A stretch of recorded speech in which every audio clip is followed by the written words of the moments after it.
When George and Rosie Douglas had their first child, Johnny, they couldn't have been more happy. It was a difficult labor and cesarean section delivery, but when it was over, they had a healthy 9-pound little boy. But a day after Johnny was born, when their pediatrician told them Johnny had jaundice, they were both a little worried. A friend had a little boy, and he had jaundice too, and he was in the hospital for a week. So that was really concerning after hearing that story. Jaundice occurs when the red blood cells in the body are broken down too quickly for the baby's liver to handle it. As the red blood cells die, the oxygen-carrying hemoglobin contained in them is converted to a yellow substance called bilirubin. It's this high bilirubin level that causes jaundice. When it gets high, it can get into the brain, and for reasons, again, that we don't fully understand, can stay in the brain.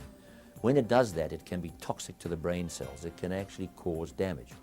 60% of newborns in the United States become clinically jaundiced. In Johnny's case, as with many cases of jaundice in newborns, the pediatrician recommended that Johnny be placed in a special bed under fluorescent lights designed to convert the bilirubin into a form easier for his liver to eliminate. Well, they rolled in the machines and all these lights, and they were setting it up.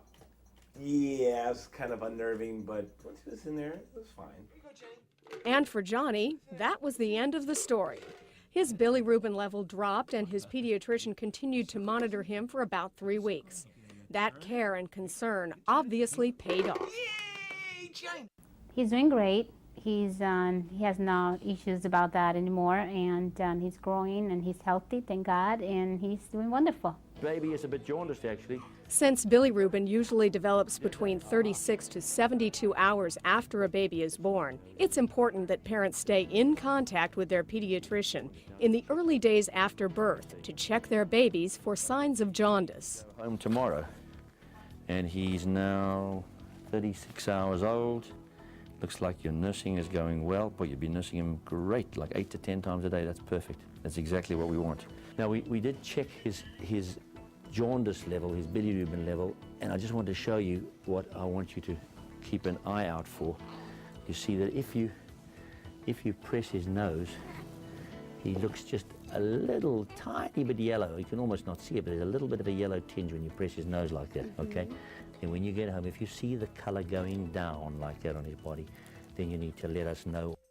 What parents and caregivers should look for, especially in babies who are less than 40 weeks gestation, are signs of jaundice in the face or chest, if the baby seems lethargic, or if the baby is not feeding well. This situation should be carefully monitored by the pediatrician. As George and Rosie found out with Johnny, who is now 14 months old, having a pediatrician help you through the experience works wonders for your peace of mind. It's always great when you have a professional tell you that not to worry. This is common among infants, and and they give you a procedure to follow, and you follow it. It's very comforting.